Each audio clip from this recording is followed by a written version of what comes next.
Hi guys, welcome to WOW number 35, a lovely round number. 34 hurts my heart a bit, 35 lovely and even. 34 is an even number though. Yeah, no, I just feel 5 is more balanced, which is about my OCD more than anyone else. So, wow. I'm Coach Brent. I'm Coach Christy. Last week we started delving down the path of how we're changing our program and giving you more of an idea on how and why we program the way we do for both ourselves and for members, clients, small group. And we want to talk about that some more to give you a bit of an idea on how to put together your own programming that goes well with our My Year of Wellbeing.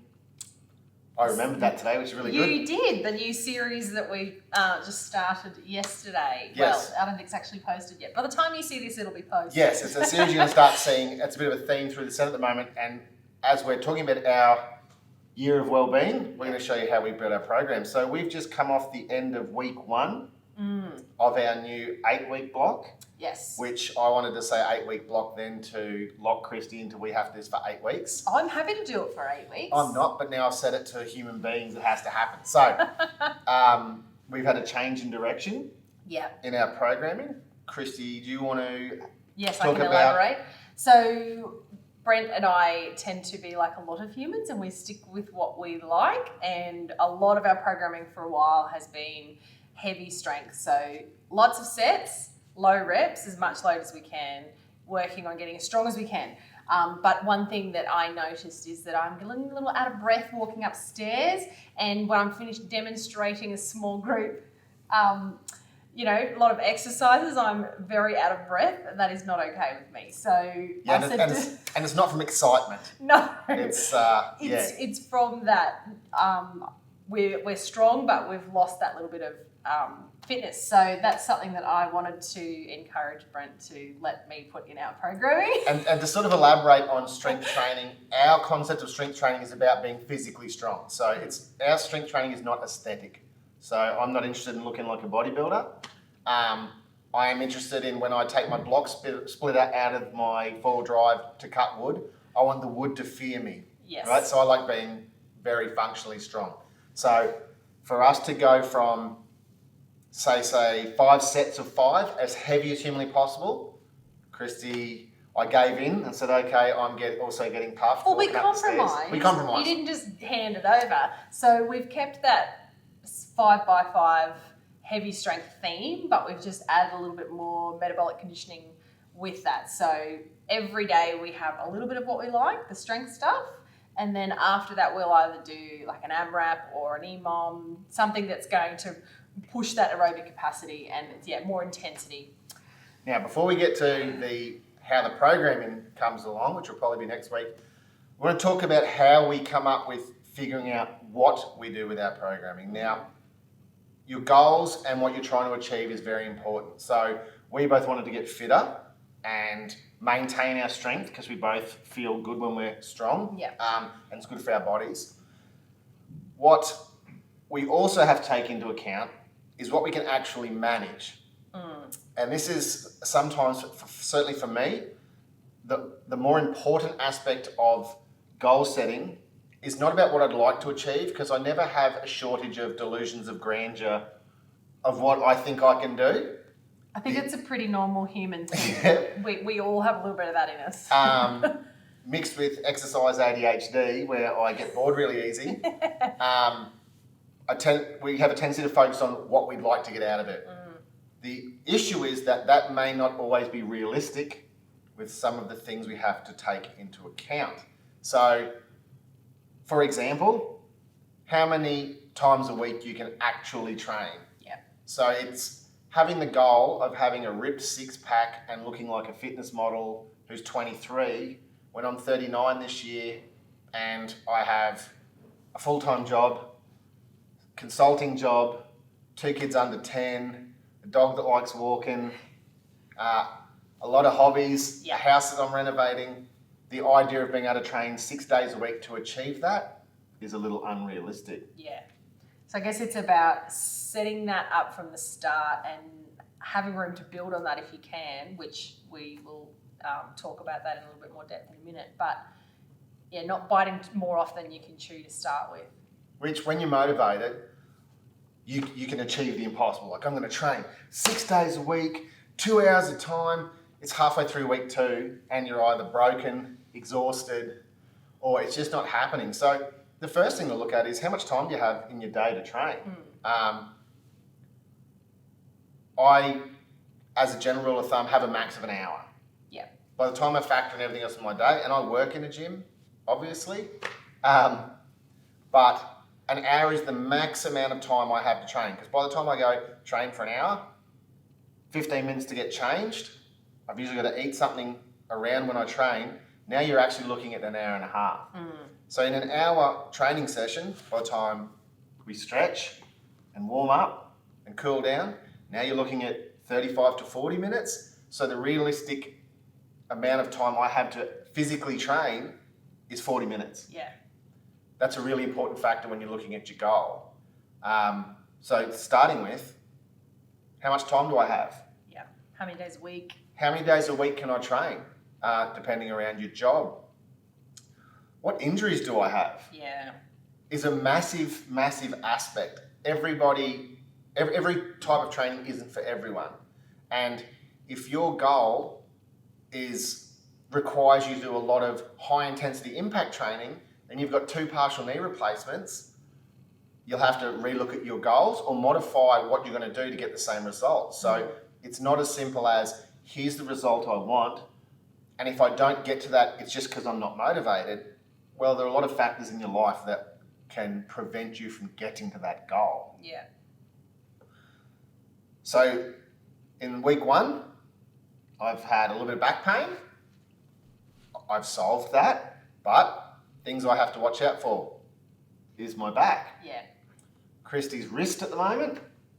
Yes, unfortunately. But again, working around that and still finding other ways to move. Brent's broken toe. I've got a broken big toe, right? So on the last day of my Christmas holiday, I stumped my toe on a stump. Yes, the irony is not lost on me. So I've got a broken big toe. So at the moment, lunging's out. Not all lunging. We've Not all managed to lunging. get lunges in there. I've got some lateral lunges because I can go laterally on a slider. So there's a good way we've modified. Step-ups. Step-ups I can do. Yeah. I can't just do a good old normal lunge. No. Jumping's not really on the board for me. I can't run on a normal treadmill, but I can run on the free runner-ish. Not as fast as I normally run, which wasn't fast anyway, but I can manage it. So we're looking at the things I have to work around, we have to work around. Yes. This is my training partner. We train together 5 days a week, pretty much. Well, we are now. We are now, for the first time in a long time. Yeah. But we have to factor in that all the time, and that's a running tally. Ideally, being perfectly healthy, not getting sick, not getting injured, and training like an animal for an 8-week block is great. The reality is, work stress, kids, aging body. Yep. So massive, massive parts in what you're looking at with your goal setting is not just about what goal you'd like, it's what are the factors that can take this goal away from me. If most of the factors are detracting away from my goal, if they're going to impede me from the goal I want, I need to rethink about my goal. Yeah. The other big thing that we have noticed with our training now that we have to manage when setting out our block is how are we going to recover during that time to maintain the intensity of training we want to. So as we said, last week we were halfway through week 1 and we were feeling pretty beat up, and that theme continued for the rest of the week. I was pretty physically tired. I think the first day I wasn't sore was Sunday, so the day before starting the second week. What we were very good at last week was we started the training week easy. Yeah. Now, when it comes to training, I certainly would say I'm more of one than Christy, but I'm an egomaniac. We both like to go hard. So the first thing we tend to do when we start a new training block is we'll say, Let's the first go easy. session, let's go easy. What do we normally do, Christy? Not go easy. We do not go easy at all, right? So normally one of us starts going heavier or going faster. The other one doesn't like to lose. This guy, because Christy beats me in most workouts. And the next minute I have a new and exciting injury or a minor problem. Or You're also a little bit older than me. I am too, a bit so older than we've you. got to remember this. and a lot less fit. So we moderated, we were really good at it. We picked light weights. And in all honesty, considering we picked very light weights, It we still didn't hurt. go really fast through the workouts. Yeah. We were still very sore. It's a new type of training for us, or we haven't trained like this in a fair amount of time. So last week I made sure I slept more because I'm fatigued. I get up at 3:45 in the morning and I open the gym 5 days a week. Last week, 4 out of 5 days, my kids were waking me up to put me to sleep at 7:45 on the couch because I can't stay awake anymore. That's a big thing when I start training. I start training intensely, or with intensity. I'm tired. Yeah. So I have to factor in I need more sleep. I have to factor in I need to eat well. Yeah, It's a that's big what thing I was for going to me. say is the fuel load. And something that I think we both thrive on is when we're really organised and we have our meals prepped. So that was a commitment we made at the start of the block, was get in, prep some meals so that it's easier to commit to eating well so that our bodies are fueled and ready to go hard. And it's something that, again, is that a detractor for what you want to achieve? Do I have the time to prepare some food to make following my nutrition plan easy? Now, I don't have an elaborate nutrition plan, but it's no good if I pick the training up and then I let my diet slide out the window. So making sure that that's time I've put away, and it's not a lot of time. I'm a fairly proficient meal prepper at this point. You are. But it's something I have to look at. Does the way I eat factor into what I want to achieve? Yeah. It's the first time we've trained 5 days in a long time, as we said. So as we got tighter during the week, I modified my programming a little bit on the Thursday. My back was a bit sore. I picked a lightweight. I picked an easier option because I'm tired. Once I'm tired, I'm not going to move as efficiently. Yeah. Smarter choices means this week, I'm going to smash that workout today because I feel good. Yeah. It's week 2, solved my little back problem. I feel awesome and I'm ready to attack the workout. You got to remember too that you can't PB and work to 100% every single time too. Like I hit quite a few PBs, or PBs that I haven't had for a while this week. So I know that next week I probably won't go up in weight, or I probably won't go faster. I may not go backwards, but don't expect that you're going to have that instant improvement every week. Yeah, so on day 2, we both performed really well in the more metabolic part of our training. Yesterday when I did virtual sprint, I didn't perform anywhere near as well as far as output. I was more fatigued. I did better the day before, the day after suffers. That's okay. Yeah, that's normal. It's absolutely normal. We would like our improvement to be linear. It is not. Our lives are not linear and neither is your body. So some days good, some days not so good. As long as it's kind of going this Heading way, in the right yeah. direction. But for both of us and for most of you, the most important thing is consistency. Yeah.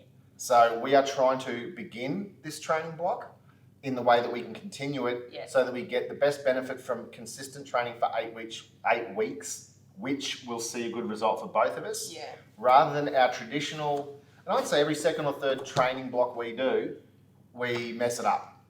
We either go too hard, something happens, we get unmotivated, and we're both trainers, and usually one of us is motivated and one of us isn't, and one person drags the other one kicking and screaming through the workout. But sometimes we're both unmotivated, and it's very easy for us to both rationalise ourselves out of training, or at the very least out of training hard, and into, oh, we're both a bit tired today, let's just have a stretch. What we're trying to do this time is to go into this with a very level head in a controlled manner so that we avoid we went really hard and now we're tired and need to... And then feeling guilty about it too. Yeah. Like that's never a good cycle. And then throw it in the bin, start again. Is any of this sounding familiar? Yes, yes.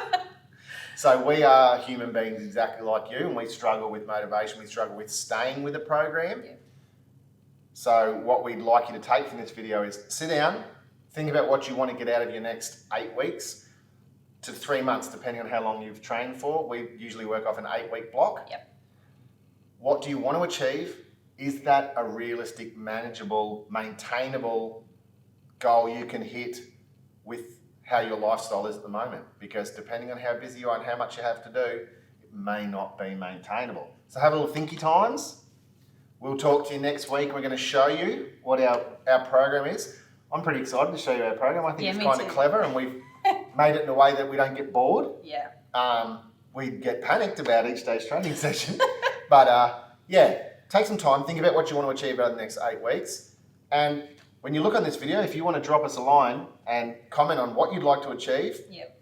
we're going to do our best it to out there. interact with you. You put it out there the same way that I tend to commit to our planning goals on camera to ensure that we have a bit of accountability with the audience. Yes. You can do the same with us on social media. So we will see you next week for the nut and bolts description of the tirade of fitness and strength training we are currently doing.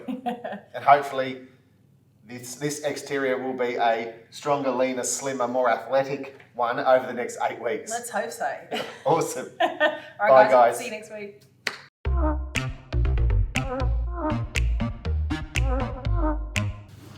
What do my shoes look? Do they look real dirty? Do I look like a filthy grub? I'll cut in enough that the bottom of your shoes is gone. Doesn't matter.